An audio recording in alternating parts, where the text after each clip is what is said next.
Hi, I'm Jenny. So I've I read The Seagull by Anton Chekhov, and it's part of Chekhov November, Chekhovember, Check something like that. Anyway, and I decided to jump on the bandwagon and give it a go. I've never read any Anton Chekhov um, before this, and I decided that I would show painting that I'm working on while I do this, because the word pretentious is thrown around a lot in this play, and I think that wouldn't this be funny? Look at me, I'm being super pretentious right now. um, so okay, so I'll put links to who started all this Chekhov November in the description. And I'm just gonna talk about some things I noticed about the play. So it starts off like it's humorous, but it's not really humorous. That's one of the main things I noticed. It's not really a humorous play. It's actually very, very dark. One of the first things I wrote in my notes was narcissistic parent. So what I find interesting is I started reading some people's responses to the movie. I watched the movie recently with Annette Bening in it. And people like really hate it. They really don't like it, and they think it's boring as hell. But I guess maybe this play could appeal to someone who knows what it's like to have a narcissistic parent. I know what it's like to have a narcissistic parent, so like immediately I think it struck a chord with me. What else? What else does the play also? Um, hmm. See, I understand what it's like to be poor and an artist and no one understands you. Yeah, yeah, I definitely know what that's like. I know what it's like to have creepy old men prey on someone when you're naive and young. I'm not young anymore, but I know what that's like. I know what it's like to have older men who are the greatest in their field, or whatever. They're of high standing, and they prey on young women who are naive and just don't know any better. Everyone's seen this happen, but you know, when you've experienced firsthand yourself as a victim in that circumstance, it hits you. It's a chord that hits you. What else? Oh, one of the main things I wrote: the old versus the new. So I think the play, one of the main themes is about the old versus the new. The old is the establishment. There are rules to the establishment. Everyone knows the rules to the establishment. And the young want to break those rules. They want to create something new. They want to create art. But they want to be fresh. They want to be avant-garde. They want to be maybe a little eccentric. They want to be experimental. They want to do things that are maybe jarring or different or unsettling to the old people. But whatever, it's their creativity. They're passionate. They have ideas. They're full of energy. It's lovely. You should appreciate that. But however, you know that that's not usually the case. That a lot of times people. So there's many instances in this play where the son, Constantine, young playwright, someone comes up to him. I think it's the doctor that comes up to him at one point and is trying to say to him, "Oh yeah, I did like the play. I thought there was some good things in it." And then Constantine like lets his guard down. He's like, "Oh, okay, thank you." And then immediately the doctor lays into him with like a long spiel about everything he did wrong and what he should do right, what he should be working towards. And I think Constantine runs away from him. But because it's the old trying to tell the new. Well, this is what you got to do. This is how you do things. You don't do things like that. You got to do things like this. This is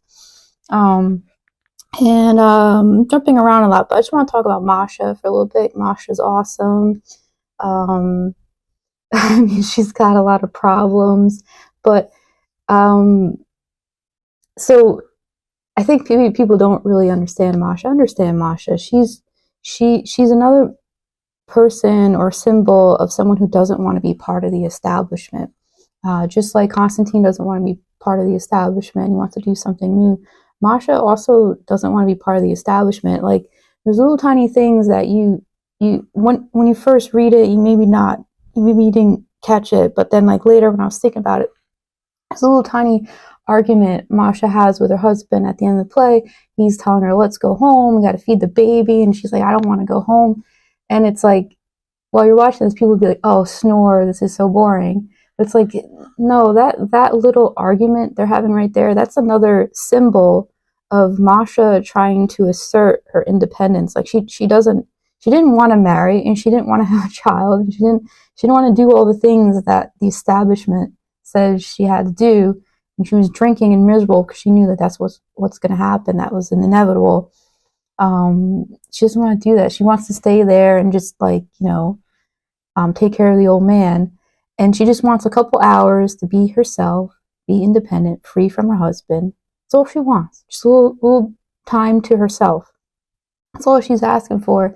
And it's just that little tiny moment, which seems like it's just like a little boring argument between a husband and a wife. Like, why is this in the middle of the play? I don't understand what's going on. It's a symbol. It's going along with, like, people want things in their life. They have dreams. They have aspirations. It may not be what the establishment wants, but anyway. So Irina, the mom, yeah, she's horrible. She's absolutely horrible. Narcissistic parent. Yeah, she's absolutely horrible. I liked in the movie, had the little scene where Annette Bening is just talking about how young and wonderful she is, and Elizabeth Moss is just like getting trolled by her, and she's just taking it in, not like speaking back to her or anything. It's like she's being like the most awful woman ever, Irina. Yeah. And then Boris, he's also awful, completely awful. This guy, so awful, typical dude that yeah, all young women should not be left alone in a room with them ever. You have to go away from them. Similar to some other famous author that's been in the news over the summer for doing awful things with young women. But I digress. But anyway, there's definitely a parallel there if you think about it. So yeah, men in power, the establishment, they, they are the establishment. Everyone worships them, and they expect to be worshipped. And Irina, she's terrible because she basically upholds the establishment. She wants Boris because it increases her self-esteem. Not like that's the only thing she cares about is her self-esteem. But she supports Boris in being like a womanizing piece of crap because that's the establishment, and you gotta keep the establishment going. So she's not gonna break up with him for like sleeping with a younger woman. Like, no, she's the establishment. There's a little scene in the I don't know if it's in the play or the movie where she's even talking about the doctor, how he's she's basically saying how he was womanizing and stuff in like a funny, like jokey way, but it's like true. And it's like, yeah, the doctor's also like a piece of crap to women. He's also just a piece of crap. And you get Polina still in love with him, but then she says to him, oh, you must have other women. He just doesn't say anything back, but you're like, oh yeah, he's just he's the doctor sleeping around with all the women in the country. Okay, who are unhappy in their marriages. Like, good for you, guy. Do your thing. But he's really yeah, he's not a great example of a man. So yeah, these are all not good examples of men. Irina, she supports the men being jerks. That's just basically, she's not a feminist. She's not going to say anything bad about their behaviors. She's going to joke about it and just be like, yeah, that's, she's the establishment. And yeah. So basically, though, the main thing I want to say, though, is like the ending is super haunting and depressing and made me really sad. And but the thing is, Chekhov, I believe that his message here is not to do what the young man did at the end of the play. If you haven't read it yet, I don't want to ruin things, but yeah, basically I am spoiling stuff, so if you haven't read it then or watched the movie, then I don't know, you probably shouldn't listen to this. But the even though it's so dark and sad and haunting, I believe that Chekhov's trying to say, like, don't do this. Like, even if you have toxic people in your life who don't understand you and they're horrible, like, don't give up. I mean, the main, like, frustrating thing, though, is that if you're poor, living in poverty, which, Nina and Constantine, they're both, they're in a bad situation because they don't have money for themselves. Like, maybe their parents have money, but they don't have money. They don't have any way to get independence. And, and I think Chekhov was talking about, like,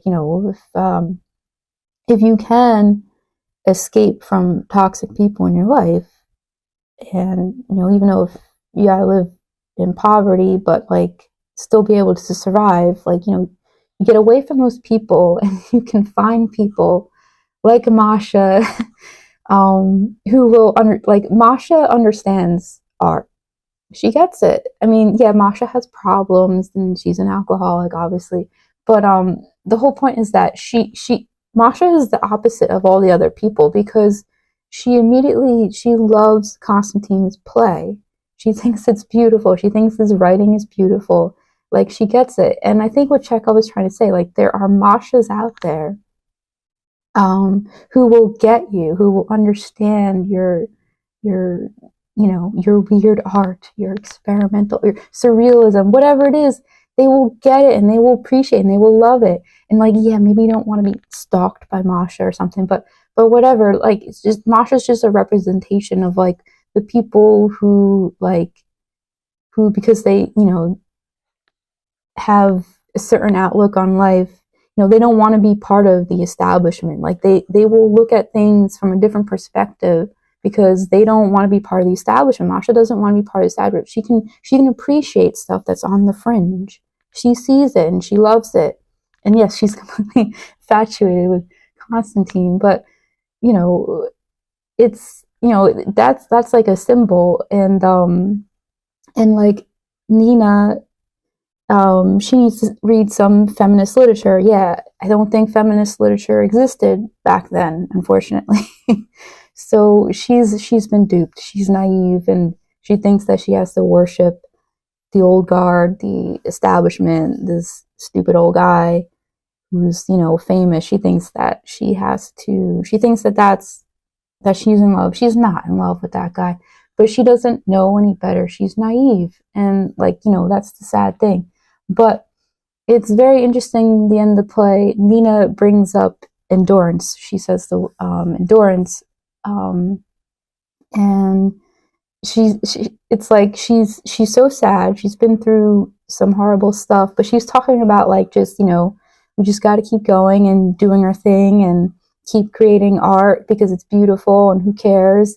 And it's like she has, like, such a lovely message at the end of the play. And poor Constantine, he's just so sad. He doesn't, like, hear it really. He doesn't want to endure. He's just so sad. He doesn't want to endure. And if you're someone who has been misunderstood and belittled by people in your life, and like like I can understand Nina's point of view, and I can understand Constantine's point of view going on at the same exact time at that point in time.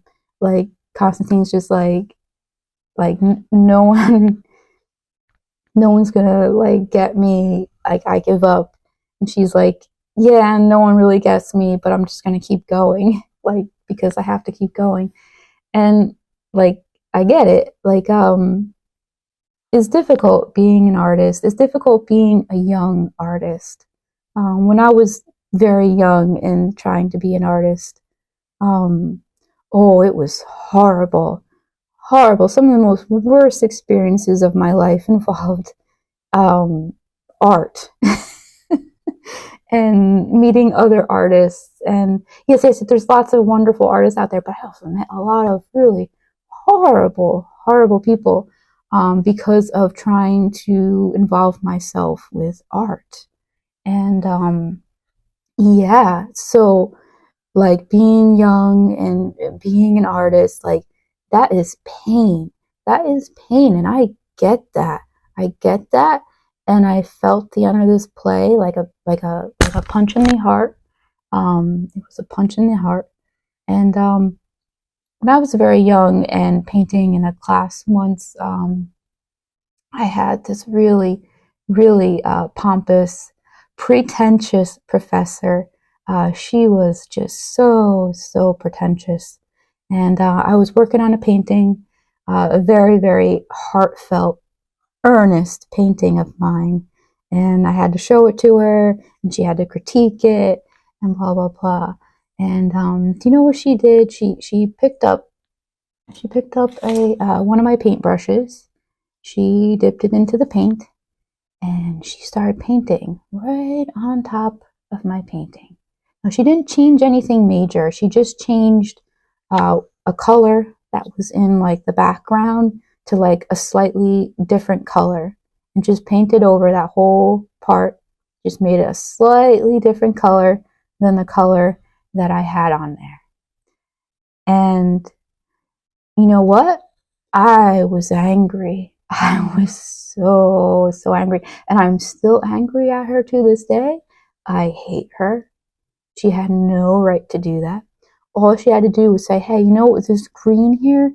You could make it like a little bit like, well, actually, I think it was an orangey color, and she made it like a green. So she could have just said, this orangey color here, you can make this kind of like a muted green, and that would make these other colors pop better. So she could have just said that with her words. She had no right to touch my painting. No right, because it's my painting. It's my painting. I do what I want with my painting. You can say what you want about it, but you don't touch my painting.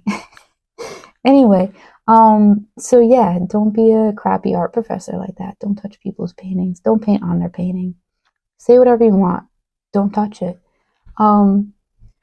So yeah, like little tiny things like that, they add up. If people treat you like that over and over and over and over again, it adds up and it causes a lot of pain. So I get Constantine. I get him. He's in a lot of pain.